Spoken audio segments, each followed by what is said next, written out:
Hello guys, एक बार फिर से आपका स्वागत है हमारे चैनल जुपिटर क्लासेस में। सो गाइस, इस वीडियो में हम यहाँ पर बात करेंगे जो कल हमने पार्ट 1 का कंप्लीट किया था। टॉपिक कौन सा था आपका? एंजाइटी वाला। ठीक है, इसका हम आज की वीडियो में कवर करेंगे पार्ट नंबर 2। तो guys, this is your lecture number 34। तो अच्छा रिस्पॉन्स मुझे आपको वहाँ पर देखने को मिला। सिर्फ आप एक चीज़ नहीं करते हैं, आप बस हमारी वीडियो को शेयर नहीं करते। ठीक है, तो शेयर भी कर दिया करो यार। ठीक है, तो ये भी वीडियो में आज आपकी प्रेजेंट करूंगा। तो कल और परसों में आपके इसके जो है ना, इस टॉपिक के आपके एमसीक्यूज आपको 2 वीडियोस में कराऊंगा, 15-15 एमसीक्यूज। ओके, तो गाइस स्टार्ट करने से पहले एक चीज बता दूं आपको कि गाइस, अगर आपने पहली वाली वीडियो नहीं देखी है, जाकर पहली वाली वीडियो देख के आ जाना। उसके बाद इस वीडियो को देखना, क्योंकि आपको इस वीडियो में कुछ चीजें ऐसी है जो आपको पहली वाली वीडियो को देखकर ही समझ आएंगी। ठीक, तो ऐप डाउनलोड कर सकते हैं, जहाँ पे आपको पता है कि जहाँ पर हमारी ऐप में संडे को कुछ टेस्ट रहते हैं। तो एक बात और बता दूं कि अगर आप हमारी बुक्स को परचेज करना चाहते हैं, जीके की, साइंस की और सोशियोलॉजी स्पेशलाइजेशन की, तो इसका लिंक भी आपको डिस्क्रिप्शन बॉक्स में मिल जाएगा। डायरेक्टली वहां से जाकर इसको आप ले सकते हैं। तो गाइज, इस वीडियो में मैं शुरुआत कैसे करूंगा, तो आपसे एक क्वेश्चन पूछूंगा। तो guys, here is the question. Question है आपके सामने, which of the following is not a symptom commonly associated with panic disorder. तो गाइस, मैंने एक क्वेश्चन यहाँ पे क्यों पूछा है? दिस इज फॉर योर, किसके लिए? आपके इंटरेस्ट के लिए मैंने यहाँ पे क्वेश्चन पूछे कि आपको इंटरेस्ट जगे कि पहले ही आपके सामने क्वेश्चन आ जाएगा। इंटरेस्ट आपको कैसे जगता है मुझे पता है। आपका इंटरेस्ट जगता कैसे है? आपको ना एमसीक्यू से बड़ा प्यार रहता है। ठीक है, इसलिए पहले एक एमसीक्यू यहाँ पर रखा है मैंने। और गाइस, आप वीडियो के लास्ट में बताएंगे भी वीडियो देखने के बाद कि आपको मेरी जो एफर्ट है वो कैसी लगती है। ठीक है, मेरी वीडियोस कैसी लगती हैं आपको, आप बताएंगे कमेंट बॉक्स में। मैं जानना चाहूंगा आप सब लोगों से। तो अभी मैं बता दूं, तो अभी गाइस बजे हैं रात के 10, यानी कि आपको वीडियो आज मिल रही है, तो मैंने कल रात के 10 बजे ऑफिस से आकर ये वीडियो रिकॉर्ड की है। तो गाइस, इट मैटर्स। ठीक है, दिन भर ऑफिस से आना और आपके बाद आपके लिए आकर वीडियो प्रोवाइड करना। तो एक्सपेक्ट आदमी क्या करता है कि आपका रिस्पॉन्स अच्छा मिले। आपका रिस्पॉन्स अच्छा मिले आदमी एक्सपेक्ट करता है। तो इस क्वेश्चन का आंसर आप सब बच्चों ने करना है। और हाँ, वीडियो के लास्ट में मैं इस क्वेश्चन का आंसर कर भी दूंगा। ठीक है, लेकिन अभी सबसे पहले जाकर कमेंट में इसका आंसर बता दो। ठीक है, वीडियो को पॉज करो, इस क्वेश्चन का आंसर बता दो कि जो पैनिक डिसऑर्डर मैंने कल पढ़ाया था, तो कौन सा उसका सिम्टम नहीं है? Chest pain, hypertension, feeling fear of dying of और लूजिंग कंट्रोल, डिजीनेस और लाइट हेडेडनेस। इसका आंसर आपको कमेंट्स में बताना है। लेकिन अभी just now go, just no, अभी इसका आंसर कर दो और इसका आंसर मैं वीडियो के एंड में आपको दूंगा। ओके, तो इस वीडियो में हमने कल वाली वीडियो में डिस्कस किया था आपका एंजाइटी डिसऑर्डर किया था, फोबिया किया था, ओसीडी किया था। ठीक है, और पैनिक डिसऑर्डर भी कर लिया था। आज हम करेंगे यहाँ पे जीएडी, ओसीडी शायद नहीं किया था हमने, पीटीएसडी हम इस वीडियो में डिस्कस करेंगे। तो ये वीडियो करेगा इस पार्ट नंबर 2। तो ओसीडी हम कल नहीं कर पाए थे। क्यों नहीं कर पाए थे? क्योंकि हमारी वीडियो की लेंथ मैक्सिमम में 40 मिनट से ऊपर नहीं रखता हूँ, और कल सर में बहुत हेडेक हो रहा था, यानी कि सर में बोल रहा हूँ, कल बहुत हेडेक हो रहा था, इसलिए मैं आपको वीडियो कंप्लीट नहीं करवा पाया था। और हम बात करेंगे ऑब्सेसिव कंपल्सिव डिसऑर्डर। और एक क्वेश्चन आपसे और बताऊंगा कि अगर आपको मेरी कल वाली वीडियो अच्छी लगी थी, तो गाइज उस, तो प्यार तो बनता ही है। ठीक है, प्यार आपका है एक लाइक। ठीक, people with OCD becomes trapped often for many years in repetitive thoughts and behaviors। तो सबसे पहले आपको ओसीडी का जो एक्रोनिम है वो पता होना चाहिए। This is obsessive compulsive disorder. Obsessive compulsive disorder याद रखिएगा। ठीक है, पीपल विद, जिनको ओसीडी, जिन लोगों को होती है, ऑब्सेसिव कंपल्सिव डिसऑर्डर होता है, जो इसके ट्रैप में आ जाते हैं अक्सर बहुत सालों के लिए। उनको जो थॉट्स हैं, जो ख्यालात हैं, उनके बिहेवियर में वो रेपिटेटिवली वो चलते रहते हैं, which they recognise as groundless but can not stop. उनको पता होता है, उन लोगों को पता होता है कि हमारे जो ये थॉट्स हमारे दिमाग में चल रहे हैं। एक बार थोड़ा सा पेन चेंज कर लेता हूँ मैं, यहाँ पे क्लियर नहीं दिख पा रहा है, मुझे भी नहीं दिख पा रहा है।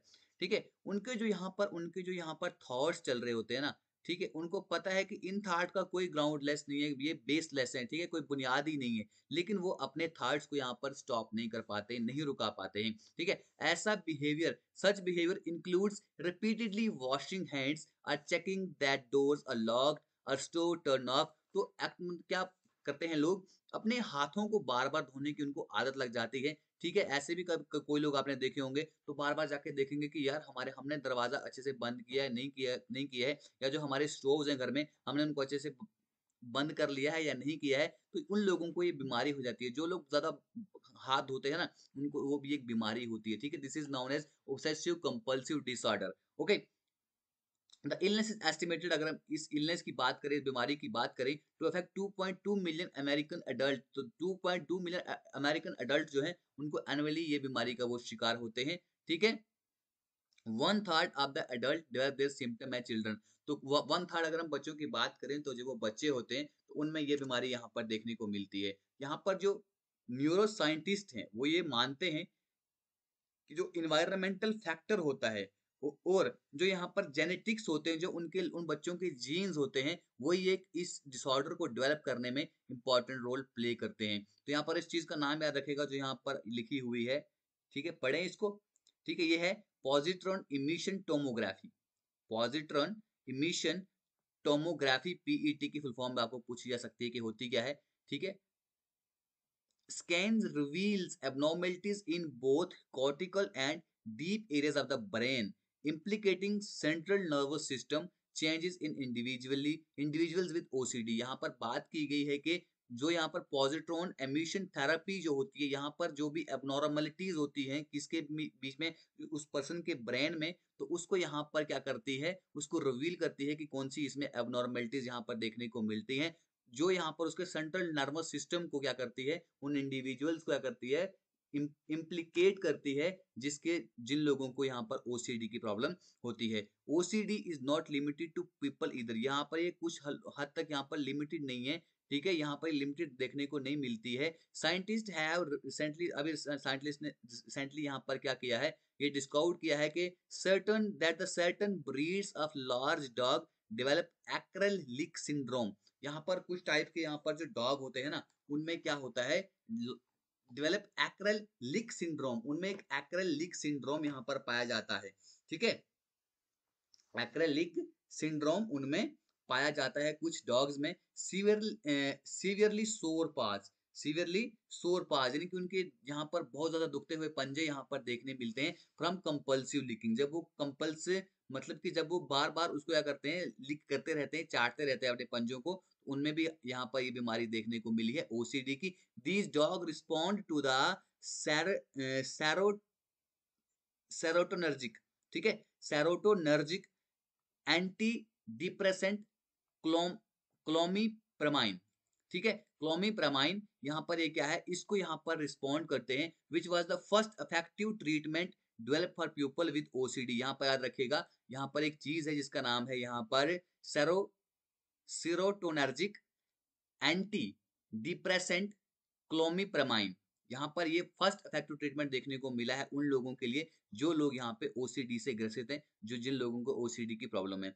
दिस एंड अदर, ये एंड और दूसरी वाली serotonergic anti depressant as well as selective serotonin reuptake, ठीक है? रीअपटेक इनहिबिटर SSRIs, जिससे कि यहाँ पर ये दो यहाँ पर निकाली गई है, एंटी डिप्रेसेंट्स यहाँ पर बनाए गए हैं, सच एज sertraline एंड पैरोक्सीटाइन, ठीक है? sertraline एंड पैरोक्सीटाइन यहाँ पर ये बनाई गई है, दो यहाँ पर ये एक क्या बनाए गए हैं, एंटी डिप्रेसेंट बनाए गए हैं, किसके लिए, जिन लोगों को यहाँ पर ओसीडी की प्रॉब्लम रहती है, ठीक है? इसको ट्रीट करने के लिए ये दो चीजें यहाँ पर इंपॉर्टेंट है, जिनके बारे में आपको पता होना चाहिए। SSRIs एक ये है, तो दूसरी हमारे पास क्या है, दूसरी है हमारे पास कौन सी है, हाँ, ये है एक आपके पास सर्ट्रालाइन एंड पैरोक्सीटाइन, याद रखिएगा इन दोनों, जो यहाँ पर ये एंटी डिप्रेसेंट है, इनके बारे में आपको थोड़ा सा याद रखना है, इनके नाम याद रखना थोड़े कठिन है लेकिन आपको याद रखने पड़ेंगे। अब नेक्स्ट की बारी आती है हमारे पास जीएडी। अब जीएडी है क्या? Most of us feel nervous before an exam और एन इंटरव्यू। अभी हम में से बहुत सारे लोग जब उनको कोई इंटरव्यू रहता है या कोई एग्जाम रहता है, उससे पहले की जो नर्वसनेस होती है ना, ठीक है, वो घबरा जाते हैं। वो नर्वस फील करते हैं। We worry about whether we will be able to complete the syllabus और that if we do not get the job we are applying for we will struggle financially. Some amount of stress help us but only if it is of a manageable level। यहाँ पर बात करी गई है कि हम में से लोग अभी अभी बताऊंगा ना, जो इस वीडियो को देख रहे होंगे ना, आपको भी बहुत ज्यादा स्ट्रेस होगा। स्ट्रेस होगा कि नहीं होगा? स्ट्रेस सबको है, यहाँ पर डर सबको है, यहाँ पर डर सबको है, फियर सबको है कि हम यहाँ पर हमने पे फॉर्म तो भर लिया है, हम तैयारी भी कर रहे हैं, क्या हम टाइमली अपने सिलेबस को कवर करवा पाएंगे? क्या जुपिटर क्लासेस वाले सिलेबस को टाइमली कवर करवा पाएंगे? एग्जैक्टली करवा पाएंगे, आपको टेंशन नहीं लेनी है। ठीक है, क्या हमें जॉब मिल पाएगी जिसके लिए हमने अप्लाई किया है? एग्जैक्टली मिल पाएगी। बस आपको एक पॉजिटिविटी लेकर चलनी है, आपको एक पॉजिटिविटी लेकर चलनी है। भाई एक पोस्ट है, उसे एक पोस्ट के लिए आपने लड़ना है, आपको नहीं देखना है कि 201 पोस्ट है, कम नंबर की पोस्ट है, आपको उसको नहीं देखना है, बस आपको एक पॉजिटिव वे में चलना है। ठीक है, आप सोचते हो कि हम फाइनेंशियली यहाँ पर स्ट्रगल करेंगे अगर हमें ये चीज नहीं मिलेगी। देखिए मैंने आपसे कल भी कहा था कि स्ट्रेस जो है ना, ये कुछ हद तक हमारी हेल्प करता है, कुछ हद तक हमारी हेल्प करता है, खाली उस हद तक जहाँ हम जब तक हम इसको मैनेज कर सकते हैं, जहां तक कि मैनेजेबल है तब तक ही हम इसको क्या कर सकते हैं, स्ट्रेस को झेल सकते हैं। उससे ऊपर चला जाए, हम उस स्ट्रेस को बर्दाश्त नहीं कर पाते हैं, तो हमें फिर क्या हो जाता है, हम एक डिप्रेशन के शिकार हो जाते हैं, हम एक डिप्रेशन के शिकार हो जाते हैं। तो कुछ हद तक स्ट्रेस रहेगा ना, हम सोचेंगे कि मुझे पता है कि मुझे आज ये टॉपिक क्लियर करना है। ठीक है, तो मैं उस चीज के बारे में सोचूंगा तो मैं उस काम को कर भी लूंगा। अगर मैं ज्यादा स्ट्रेस ले लूंगा तो मेरे से ये काम भी नहीं होगा और कल का आने वाला जो काम है वो भी मेरे से नहीं होगा। ठीक है, थोड़ा सा इसको मैं इरेज करूंगा जरा, नहीं तो आपको दिखेगा नहीं। चलिए, अब हम देखते हैं इसके बारे में। इस लाइन में क्या बोला गया है, a person living with generalised anxiety disorder, जिनको यहाँ पर जनरलाइज्ड एंजाइटी डिसऑर्डर की परेशानी होती है, जो इस बीमारी से गुजर रहे होते हैं, तो उन्हें क्या चीज यहाँ पे एक्सपीरियंस करने को मिलती है, ए हाइटन्ड स्टेट ऑफ वरी और anxiety for a long period. जिनको एंजाइटी जो होती है, एक लंबे समय तक उन्हें ये प्रॉब्लम रहती है। ठीक है, वो बहुत ही परेशान यहाँ पर रहते हैं, and for no apparent reason, जिसका कोई रीजन ही यहाँ पर नहीं होता है, जिसके लिए वो बहुत ज्यादा यहाँ पर परेशान रहते हैं। दीज फीलिंग और अनकंट्रोलेबल, ये फीलिंग जो होती है कभी कभी हमारे कंट्रोल से बाहर निकल जाती है। और अगर हम कुछ केसेस की बात करें, कुछ केसेस में person is aware that their anxiety is unwarranted. कुछ केसेस में तो लोगों को पता भी होता है कि मेरी जो एंजाइटी है इसका कोई मतलब ही नहीं है, ये बेबुनियाद है, this is groundless.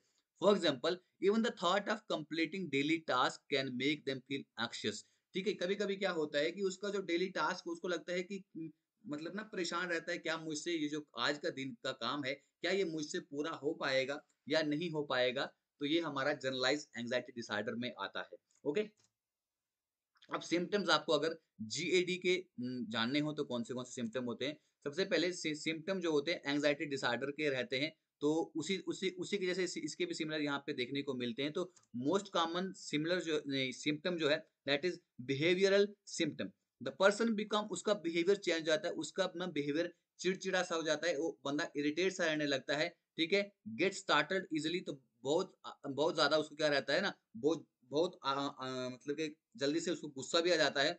And has trouble concentrating, और जो उसका जो कंसंट्रेटिंग करने का जो क्या होता है, उसका जो यहाँ पर कंसंट्रेट करने का जो फोकस रहता है ना, वो भी यहाँ पर गड़बड़ा जाता है, वो भी कंसंट्रेट भी किसी चीजों पर नहीं कर पाता है। उसके बाद फिजिकल सिम्टम्स यहाँ पर उसको देखने को मिलते हैं। एक तो बिहेवियरल सिम्टम्स हो गए जो मैंने आपको बताए, उसके कुछ फिजिकल सिम्टम यहाँ पर देखने को मिलते हैं, include but is not limited to, लेकिन यहाँ तक कि लिमिटेड नहीं रहते हैं। फटीग यहाँ पर देखने को मिलती है, नौज़ा देखने को मिलता है, सर दर्द यहाँ पे देखने को मिलता है, उसका बदन दर्द यहाँ पे करता है, स्वेटिंग उसको यहाँ पर होती है। ठीक है, और उसको यहाँ पे डिजीनेस हो जाती है और उसको यहाँ पे सांस लेने में भी तकलीफ होती है। ये जीएडी का यहाँ पे एक और सिम्टम है। ठीक है, if someone you know has been exhibiting this symptom, अगर आप किसी को देखते हो कि यहाँ पर ये सिम्टम है, इट इज पॉसिबल, ये पॉसिबल है कि वो जीएडी यानी कि जनरलाइज एंजाइटी डिसऑर्डर से यहाँ पर स्ट्रगल कर रहा है। ठीक है, ये था हमारा जीएडी। अब इसके कुछ काजेस के बारे में यहाँ पर जानते हैं। As with many other mental health issue, जैसे कि हमारे बाकी मेंटल हेल्थ इशू रहते हैं, the exact cause is unknown. यहाँ पर एग्जैक्ट काज है वो हमें पता नहीं होता है। जैसे हमको जो बाकी मेंटल हेल्थ इश्यू रहते हैं, वहाँ पे हमें कारण का पता रहता है कि क्या इसका इसका एग्ज़ैक्ट क्या काज़ क्या है, लेकिन यहाँ पे एग्ज़ैक्ट काज़ यहाँ पर हमें पता नहीं होता है। इट इज़ यूजुअली कॉम्बिनेशन, अगर हम यहाँ पर हम बात करें तो ये हमारे बायोलॉजिकल, साइकोलॉजिकल और सोशल फैक्टर का एक कॉम्बिनेशन देखने को मिलता है, हमारा जीएडी का काज़।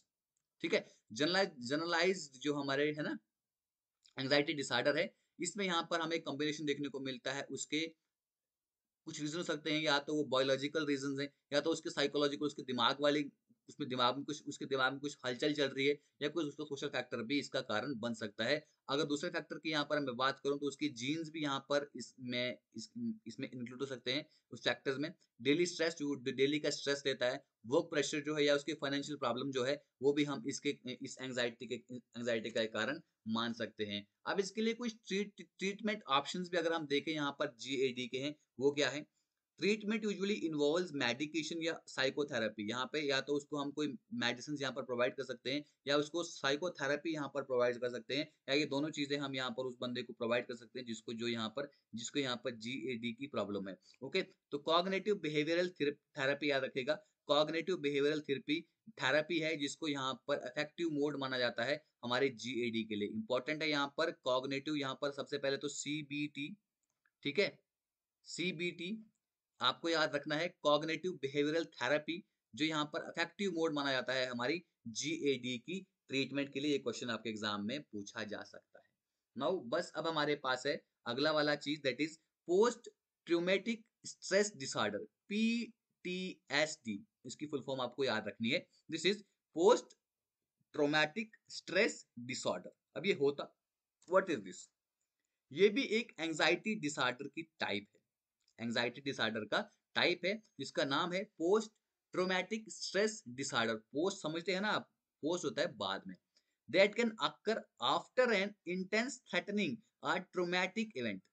अगर आपका कोई ट्रॉमेटिक और दिमागी हादसा हो जाता है, उसके बाद जो चीज यहाँ पर देखने को मिलती है, उसे हम बोलते हैं post traumatic stress disorder. It is caused by severe trauma. अगर कोई खतरनाक सा आपको ट्रॉमा आया है, दिमागी अटैक हुआ है, तो तब जाकर ये हो सकता है। ठीक है? Which can lead to other disorder, वहां से बाकी डिसऑर्डर्स भी हो सकते हैं। That each has its own set of unique causes. हर एक का अपना यूनिक काज आपको यहाँ पर देखने को मिलेगा। हर किसी का अपने आपको अलग से कैरेक्टरिस्टिक्स देखने को मिलेंगे और अलग से सिम्टम देखने को मिलेंगे। चलिए अब हम पीएचडी को थोड़ा सा डिटेल में यहाँ पर जानने की कोशिश करते हैं कि पोस्ट ट्रॉमेटिक सिंड्रोम होता क्या।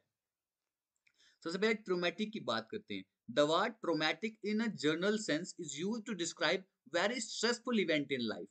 याद रखिएगा, ट्रोमेटिक क्या होता है? एक ऐसा हादसा होता है जब कोई मतलब कि बहुत ज्यादा स्ट्रेसफुल इवेंट आपकी आपकी लाइफ का है, उसको उसको क्या डिस्क्राइब करता है, उसे हम बोलते हैं ट्रोमेटिक। इसे बहुत बड़ा हादसा किसी का हो जाता है, ठीक है, उसे हम बोलते हैं traumatic. Those unwanted event make the person normally feel frightened, sad, noxious and disconnected after a traumatic experience. कभी कभी किसी की लाइफ में ऐसे हादसात हो जाते हैं, ऐसे हादसे हो जाते हैं जिससे ना उसकी जिंदगी पर बहुत बड़ा असर पड़ता है, बहुत गहरा असर पड़ता है, जो जो कभी वो चाहता ही नहीं कि उसके साथ वो इवेंट्स हो। तो वहां से ना वो इंसान डरा डरा सा, सहमा सहमा सा रहने लगता है। जैसे कि मैंने आपको कल वाली इमेज में दिखाया था कि एक बच्ची है, वो सहमी सहमी सी है, डरी डरी सी है, घबराई हुई सी है, सर नीचे दबा के रखा हुआ है।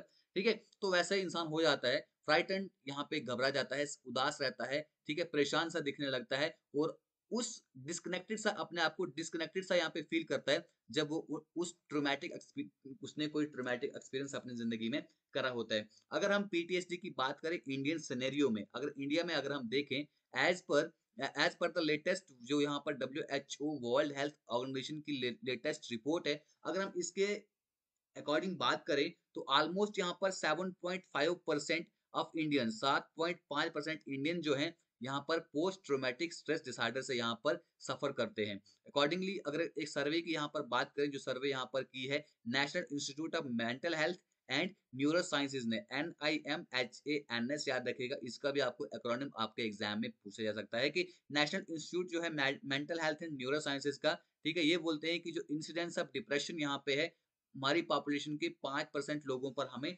पीटीएसडी यहाँ पर देखने को मिलता है। ये था हमारा कुछ इंडियन सिनेरियो। अब हम बात करेंगे यहाँ पे पीटीएसडी की मेल्स वर्सेस फीमेल। ठीक है? मेल्स में और फीमेल में ज़्यादा किसमें होता है हम यहाँ पर देखेंगे। ये एस्टीमेट किया जाता है, ये ऐसा ऐसा अंदाज़ा लगाया जा सकता है, एस्टीमेट किया जा सकता है कि जो यहाँ पर पीटीएसडी की जो यहाँ पर प्रीवैलेंस रहती है ना, अगर हम एक लाइफ स्पैन की बात करें, तो has been found to be 10% to 12% among women. अगर मैं औरतों की बात करूँ तो 10 से 12% तक ये औरतों में यहाँ पर देखने को मिलता है, वुमेन में देखने को मिलता है। और अगर मैं मेंस की बात करूँ 5 से 6% तक यहाँ पर ये मेंस में देखने को मिलता है। ओके? तो काजेज़ में अगर हम पीटीएसडी की बात करूँ तो काजेज़ क्या होते हैं? इसके कारण क्या बन सकते हैं? Any kind of circumstance that illicit the signs of fear, shock, horror, helplessness can cause PTSD. ठीक है? ऐसे कभी किसी के साथ ऐसे हादसात हो जाते हैं। ठीक है? ऐसे हादसात से अगर कोई इंसान गुज़रता है, जहाँ से उसको बहुत डर लगने लगता है। ठीक है? उसे लगता है कि उसको कोई शॉक लगा है, उसे बहुत डर लगा है, जहाँ पर उसने अपने आप को हेल्पलेस फ़ील किया है, जहाँ पर उसकी किसी ने जि जिस जिस मौके पे जिस मौके पे उसकी किसी ने हेल्प नहीं की है, उसने अपने आप को बड़ा हेल्पलेसनेस यहाँ पर फ़ील किया है, ठीक है? तो उस वक़्त वो एक सबसे बड़ा कारण बनता है, किसका? हमारा पीटीएसडी का। ठीक है? पीटीएसडी का यही यही मतलब होता है ना कि आपको कोई ट्रॉमेटिक अटैक आ जाए, आपके साथ कोई ऐसा हादसा हो जाए, जिससे आपके ज़हन में एक ऐसी चीज़ घुस जाए कि भई वो चीज़ ना वो बड़ी बुरी चीज़ है।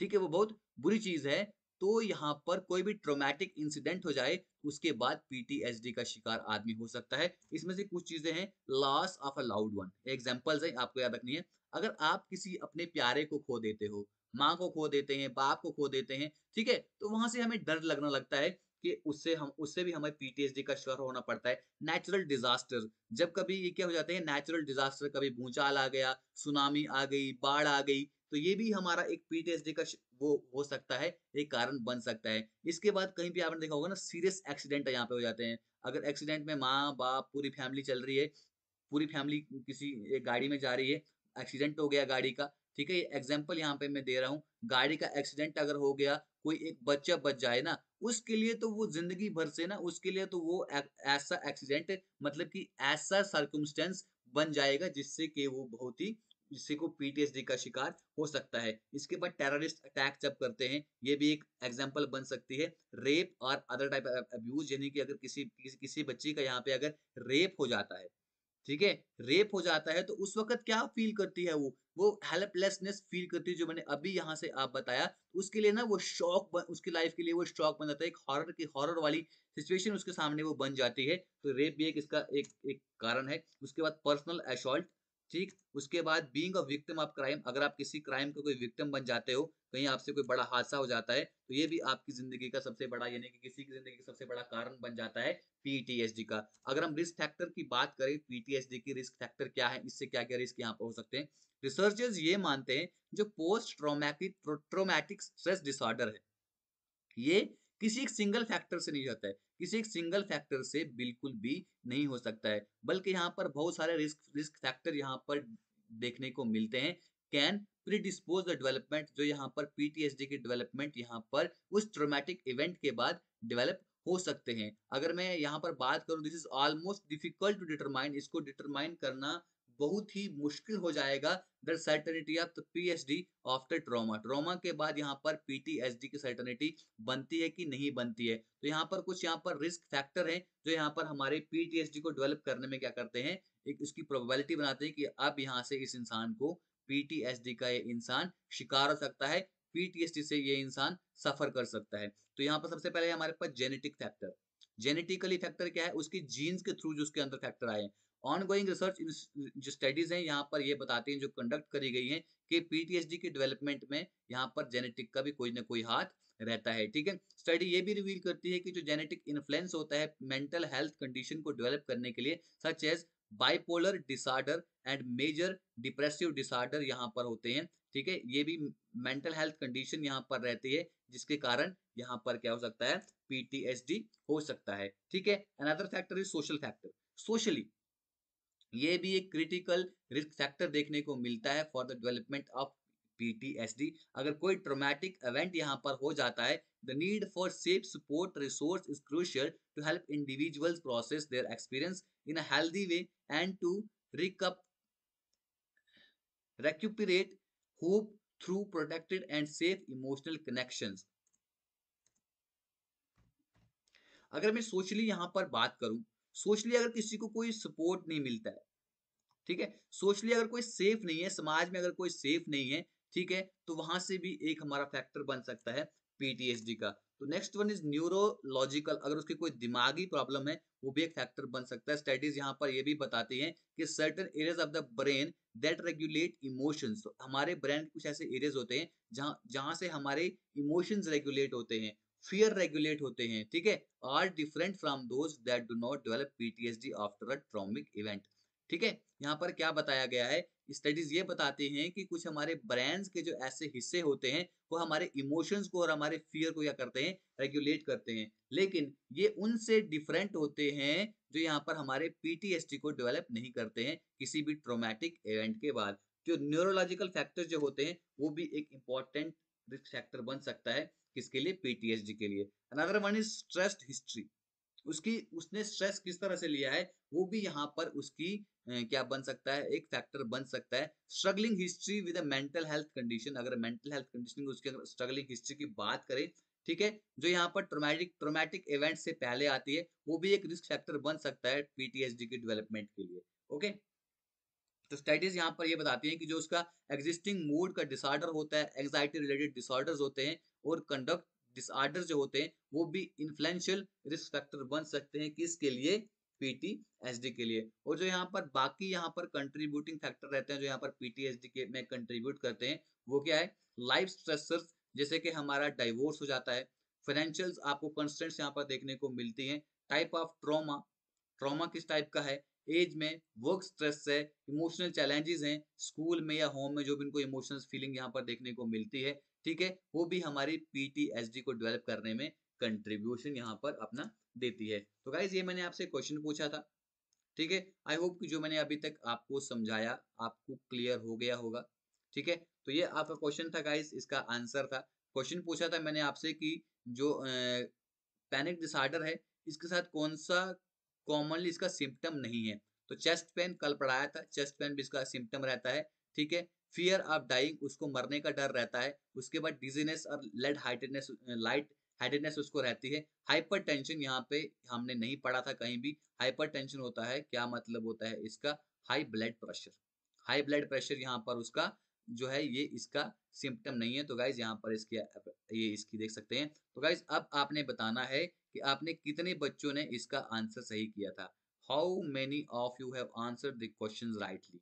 ठीक है, तो खत्म करते हैं इस वीडियो को गाइस इस क्वेश्चन के साथ। तो आपको ये बताना है कि आपको आज की वीडियो कैसी लगी। क्वेश्चन है, how was the video. Another question, are the topics clear. जो भी यहाँ पे टॉपिक्स पढ़ाए हैं, क्या वो सारे के सारे टॉपिक्स आपको क्लियर हुए? Any doubt? कोई अगर डाउट है तो आप यहाँ पर कमेंट कर सकते हैं, ठीक है? आपको कोई डाउट है तो आप यहाँ पर कमेंट कर सकते हैं। Your comments will be replied, ठीक है? आपके कमेंट्स का यहाँ पे रिप्लाई किया जाएगा और आपके डाउट को क्लियर करा जाएगा। तो गाइस खत्म करते हैं आज की video. Thanks for watching. Have a nice day. अब डे नहीं है, हाफ डे बचा है। Have a nice half day. तो वीडियो को लाइक कर देना अच्छी लगी होगी तो, नहीं लगी होगी तो डिसलाइक कर देना। डिसलाइक क्योंकि कमेंट बॉक्स में ज़रूर बताना और जाकर जल्दी से हमारी ऐप डाउनलोड कर दो, जहाँ पर आपको फिर से संडे को आपका यहाँ पर टेस्ट होगा, जो भी बिल्कुल फ्री ऑफ कॉस्ट होने वाला है, ठीक है? खत्म करते हैं वीडियो गाइस आज की। Thank you. God bless you all. जय हिंद।